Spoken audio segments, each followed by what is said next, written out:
Oilers Now digital content is sponsored by Legacy Heating and Cooling. No payments and no interest for a year. That's how you build a legacy. Hello, Frank. How you doing? Robert? Yes. Hey, by the way, I got to tell you something because this is going to be a wide-ranging conversation. So, as you know, I'm a huge Alabama fan, and we're going to talk a lot about football today between 4:35 and about 4:42. And I remember when Jalen Hurts basically got usurped for the starting position by Tua Tagovailoa at Alabama. I would have never predicted that Jalen Hurts would have turned out to be the type of quarterback he is at the NFL level. But I got to ask you this. You're a Philadelphia guy. You're born and bred Eagles fan from day one. They're the reigning NFL champs. I think they've won 19 of their last 20 games with Hurts starting. Is this a byproduct of Jalen Hurts, or is it a byproduct of just how good that team is overall? I think it's more a byproduct of how good the team is overall, and that's not to take anything away from his gameplay at all. I think there's certain moments that he leaves you wanting a little more, and you see some of the potential, and you're like, it's in there, but you don't see it necessarily on a consistent basis. But that offensive line, that defense, frankly, their defensive coordinator, they've got a lot of really special pieces on that team, and I think that's what wins out more often than not is their depth, and there might be a tie-in that you could make to the Oilers. Well, maybe let's tie in to that then with the Oilers. What are you saying, Frank? I don't think it's really any coincidence that the most success that the Oilers have had in the last few years, call it since Connor McDavid and Leon Draisaitl arrived, has been when they've had the deepest roster, which has been the last 2 years. The Athletic, and I'm sure you take a look at it, they've got their rankings of the teams coming out. We had Dom Lucian on about 2 weeks ago. He says the Oilers are going to be released on the last day when they release the top three teams overall. And one of the biggest things is the defense. And, Edmonton's obviously got Matthias Ekholm and Evan Bouchard, who struggled at times, Frank, last night. Hey, it's a preseason game, and Bouchard's a player that clearly elevates come playoff time. They've got Nurse. Walman's been out here in preseason for a few games, but he should be ready for the start of the regular season. They got Ekholm and Bouchard. They got Nurse and Walman. They got Kulak, who was playing 20 minutes a game in the playoffs last year as their number 5 defenseman. Oh, by the way, they have Ty Emerson, and they have a guy named Alec Regula, who's had a very good training camp for Edmonton. Do you agree with the suggestion that the Athletic made that the Oilers have, the best defense or one of the best defenses in the NHL? And maybe more people need to be aware of that because they're so focused on the greatness of McDavid and Draisaitl, as their top two centers, albeit they're starting the year on a line together. It's definitely been the best that they've had over this last decade, that's for certain. I don't think that it's properly situated on the salary cap, if that's what you're asking me. Right. It could definitely be a bit cleaner on paper. And I do think that one thing that they're going to have to address is who is going to be the Matthias Ekholm from this group once Matthias Ekholm's contract is done or he moves on. I think it's probably fair to say that down the stretch and in the playoffs last year, he wasn't quite as good as he was previously. And obviously there's been some wear and tear and definitely some miles on those tires, but nonetheless, a hugely significant acquisition, and as is Jake Walman. Right. Now, the interesting part, speaking of cap, is where does Jake Walman go from here? He's in the final year of his deal at 3.4 on the cap this season. He's 29 now, and he turns 30 in February during the Olympic break. So my understanding is that this has been a ongoing conversation between the Oilers and Walman's camp. I believe the Oilers' interest is in trying to sign Walman to a long-term deal, potentially as long as 7 or 8 years. But I think there's been some disagreement with the cap rising as to what Walman's AAV would be. And so I think the Oilers were hopeful at one point that they'd be able to get Walman locked up before the start of the regular season. Now there's still essentially 7-8 days left to do so. But I wouldn't necessarily hold my breath. Yeah, Wade Arnott represents, from Newport, represents Jake Walman. Stan Bowman traded for him. I certainly think a 6 or 7 year deal would be doable.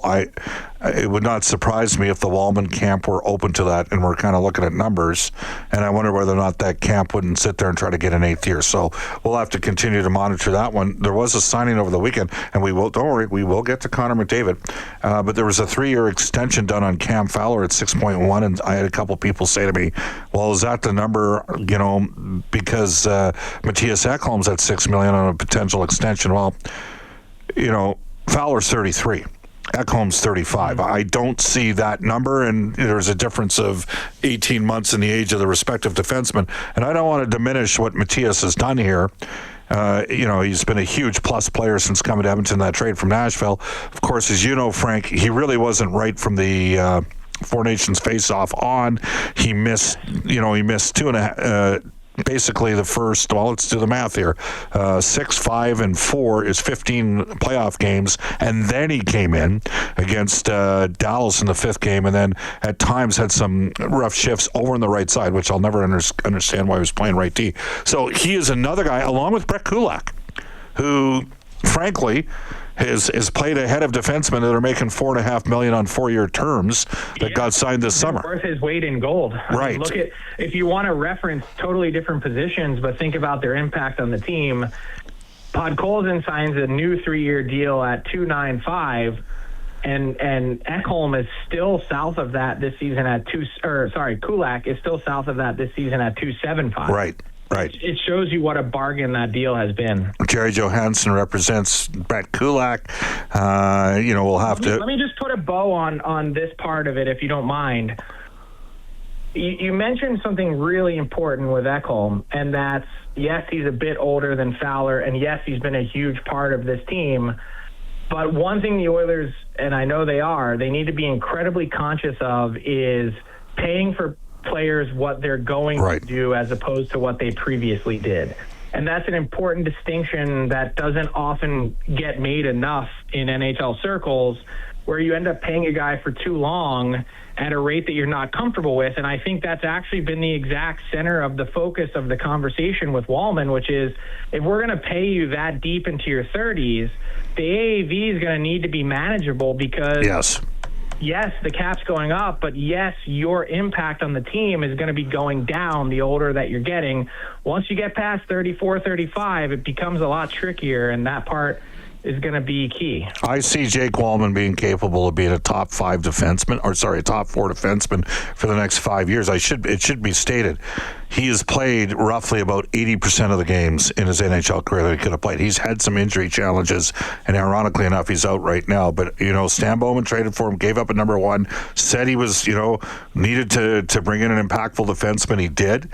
That bodes well for Walman. Sometimes when the GM steps up and believes in you, it needs to be a two-way street in terms of the recognition there. We've gone 9 minutes in this conversation, Frank, without talking about Connor McDavid. So now I'm going to position this differently. Connor McDavid has not signed an extension. Jack Eichel has not signed an extension. Kirill Kaprizov has not signed an extension. Kyle Connor has not signed an extension. And we had Brian Burke on the show, and Brian Burke went right down Oliver Stone conspiracy theory island and said something's up with the agents with all these guys not signing.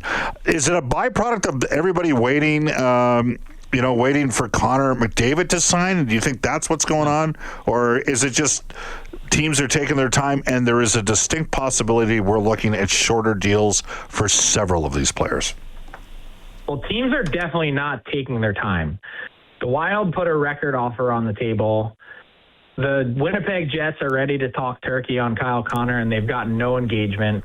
And the Edmonton Oilers have been drooling, frothing to try and get a deal done with McDavid, really to no avail. So it's not on the team front. And frankly, the market has zero to do with Connor McDavid, because he's totally in a class of his own. Whatever he wants to sign for, he will. So he's not impacting anyone else's deal. maybe there's some impact of whatever Kaprizov was offered has on Eichel, but even then, no tax state versus state tax, slightly older player, there's different variables involved in each deal. Here's where I think things stand on the McDavid front. 7 days it's a very important deadline. It's not just the opening of the regular season. No, it is not. But it is also October 6th is the last day that any player for the foreseeable future in the NHL can sign a deal that has a deferred money factor. And I'm not saying, I want to be abundantly clear in case anyone wants to clip this and or tweet it. I am not saying that Connor McDavid is interested in a deferred salary configurement of his next deal. However, if he is at all, then the time is nigh to do it, because starting on October 7th, that is no longer on the table for any player in the NHL. Yeah.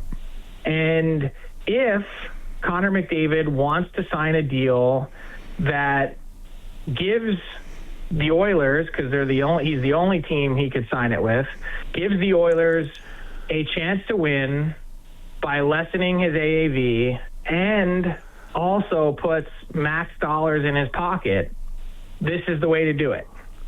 And so the question is, if you really are concerned about having the most competitive team on the ice and having a chance to win a Stanley Cup year after year, getting Connor McDavid at a lesser AAV is one way to really juice the cap in your favor.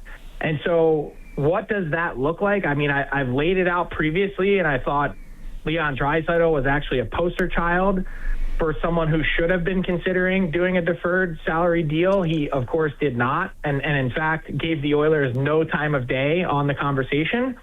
But you can defer. There's no limit. You can defer a huge chunk of money. Let's say you sign an 8-year, let's just keep the math round, $120 million contract extension, and you want to defer $40 million of it, and you have an 8-year deal. Well, your cap hit is now $10 million per season. That's just an oversimplification on the cap, as opposed to what it would be at $120 million divided by 8.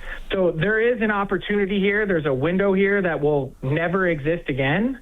And so it's important on two fronts, not just because of that factor, but also because I do believe that the pressure point of the opening night is real. Once that slips by, what's the next date that you can impress upon him as a big reason why to get a deal done?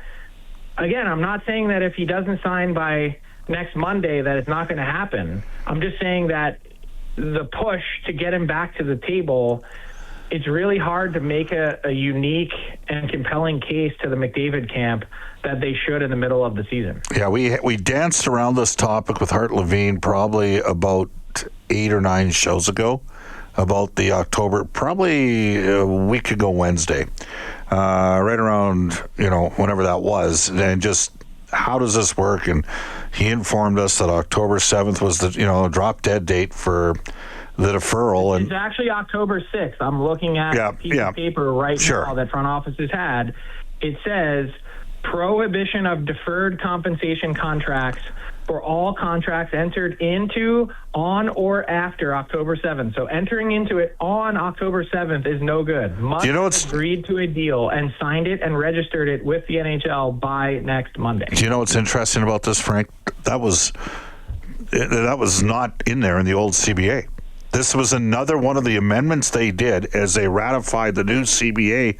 They actually changed the existing CBA. Like, you talk to labor experts in other industries, and they'd tell you that, wow, you had to have total support from multiple parties to make that happen, because that's not just like there's a change in how LTIR works, double retention works. But that's normal, though. If you have two sides that are willing to work together, which they are, there are also some small benefits for players that are being impacted or laid into this season that they otherwise wouldn't have gotten. Yeah. And by the way, one of the first younger players to go down this path was Seth Jarvis, represented by Jerry Johansson, and Manny D'Souza worked on that deal with Carolina. It raised some eyebrows when it happened because he was coming out of an ELC to do so. You have to have an agency and a group that's smart enough to understand and weigh the benefits. Yes. And I'll say that not every player who's gone through the process has had, and you have to have a player that understands it and engages with it and wants to get it. Otherwise, some of these conversations, I can tell you from having talked to people on both sides, team presents an alternative and it's dismissed out of hand. Yeah. Well, it's going to be interesting. I'm not saying that he is interested in it, but if he is, next Monday's the day. Well, that might reveal a lot. Frank, we look forward to having you on next Monday. Thank you for joining us. Have a wonderful evening tonight. See you, Bob.